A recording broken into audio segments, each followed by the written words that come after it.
The year was 1994 and I was around 5 years old. Growing up in Fresno, California, I remember living in an apartment on the corner of Mackenzie and 9th Street. My family lived upstairs of the apartment, and I remember looking outside the window, seeing the small Mexican convenience store down the corner across the street. The family that lived next door to us was my uncle and his wife. My uncle was an older gentleman, about the same age as my dad in his mid-40s. One day some Mexican gangsters tried to break into my uncle's car, and he confronted them with his hunting rifle and scared them away. Not knowing what he had started, the Mexican gangs then targeted our upstairs apartment and would randomly drive by, shooting our upstairs apartment late at night from time to time. As a kid growing up, I remember being scared seeing my mom blocking the windows with wooden boards, trying to prevent any random stray bullets from hitting one of us. Luckily, none of us got shot. My parents contacted the police department at the time, but there was nothing much the police could do as there weren't any evidences. My aunt and uncle from my mom's side were aware of our situation and heard of a cheap, affordable Section 8 housing through a radio station and referred us to move into that house.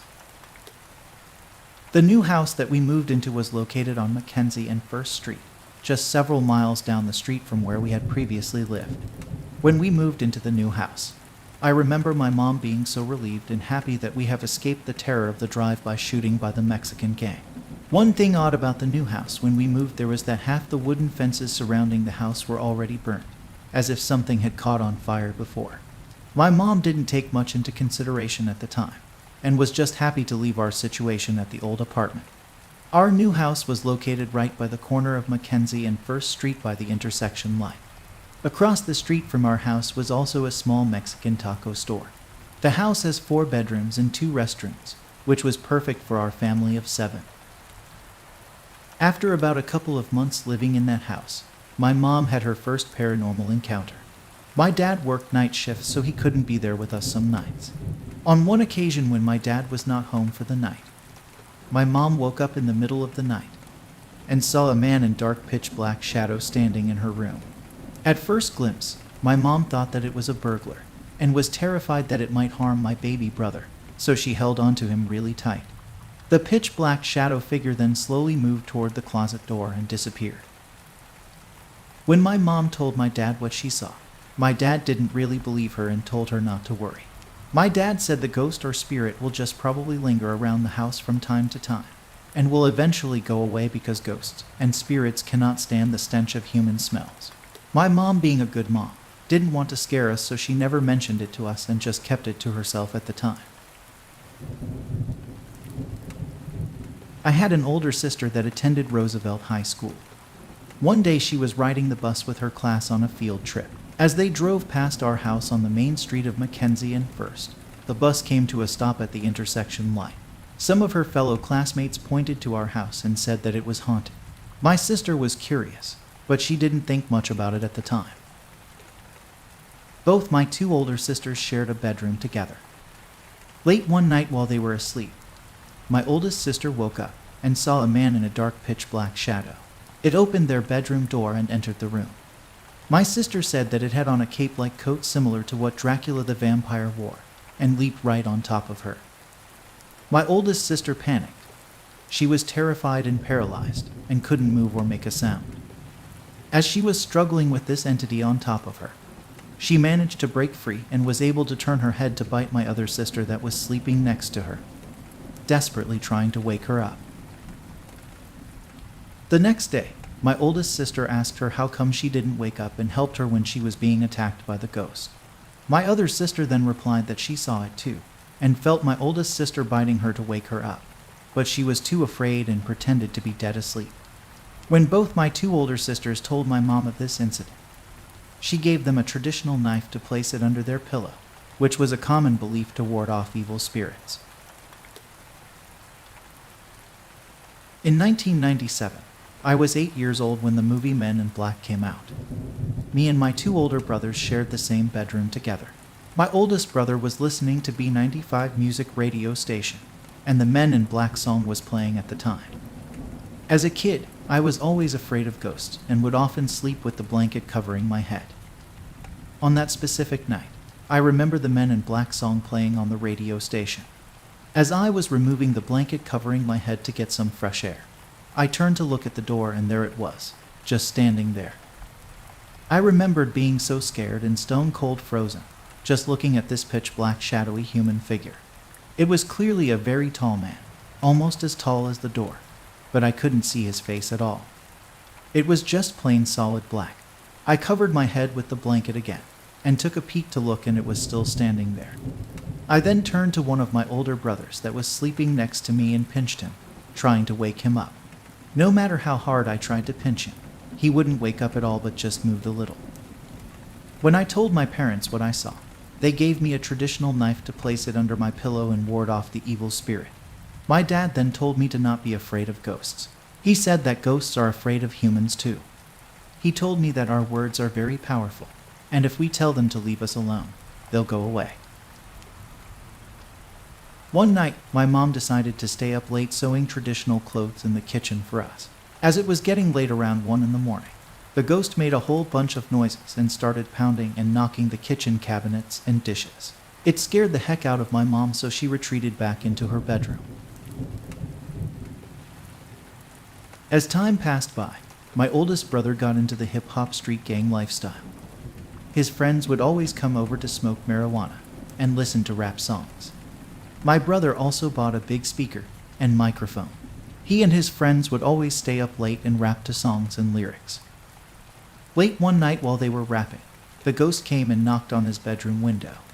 My brother and his friends turned off the music and answered through the window in my language. Surprisingly, the ghost responded back in my language too, but in a deep and creepy man's voice. Both my brother and his friends heard it and got very spooked. My oldest brother was a bad kid at the time. He had a silver handgun Model Smith & Wesson .38 special revolver that he kept hidden from my mom underneath his bed. He grabbed his handgun and a flashlight. Both him and his friends went outside to investigate. As they went outside to where his bedroom was, they saw a black shadow human figure climb up to the roof of our house and disappeared. When my oldest brother told my mom and dad what he and his friends saw, my dad scolded him that it was late at night, and he shouldn't be playing loud music and rap songs because that's probably what triggered the ghost to play tricks on them. The ghost became more active from time to time. Almost every night, a black cat would always come and cry outside of my bedroom window. I still remember the creepy sound that it made, and it still sends a cold chill down my spine. It sounded like a little baby crying. Being so scared and terrified in the middle of the night as I was sleeping, I would use both of my hands to cover my ears, just so I wouldn't hear that creepy cat sound crying like a little baby. My mom heard it too, but she didn't want to scare me, so she told me not to worry. She said that it was normal for cats to cry like that when they're mating. I was around 9 years old at the time, and started having very bad nightmares of a creepy girl that wanted to marry me. It got me really sick with high fevers. In my dreams, she would always tell me that she liked me and wanted to marry me.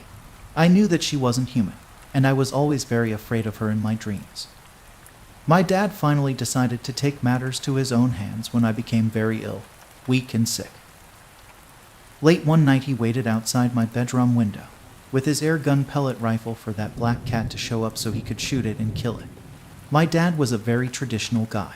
He said that this black cat crying outside my bedroom window was not an ordinary cat, but a ghost similar to an incubus that was sucking the life force out of me. When the cat arrived, it slowly snuck up behind my dad. My dad said that this black cat has a very powerful demon spirit attached to it.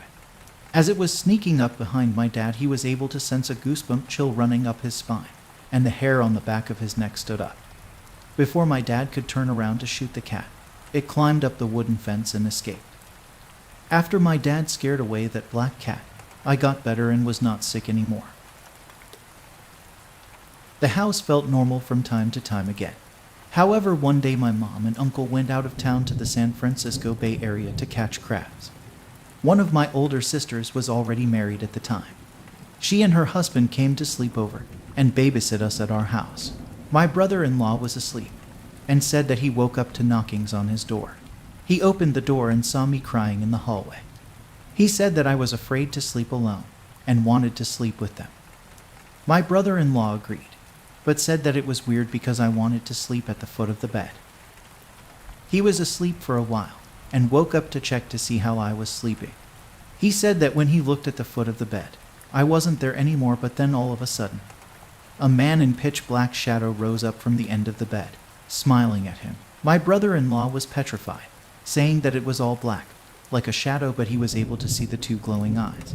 Its eyes were glowing and looking right at him. We managed to live for 8 years in that haunted house at Mackenzie and First, and finally moved out when I was in my teen years. I am married and have a wife and children. I don't live in the area anymore, but I sometimes dream and have nightmares about going back to live in that house. I told my mom about these nightmares, and she told me not to worry. She said that we lived there for so long, so my soul probably missed the house and visited from time to time. In my dreams when going back to that house, it was always a very sad and depressing feeling, almost like a welcoming back home type of feeling. We never really knew what happened in that house, or who were the people that used to live there before us. All we know was that the house had burnt down before and was remodeled.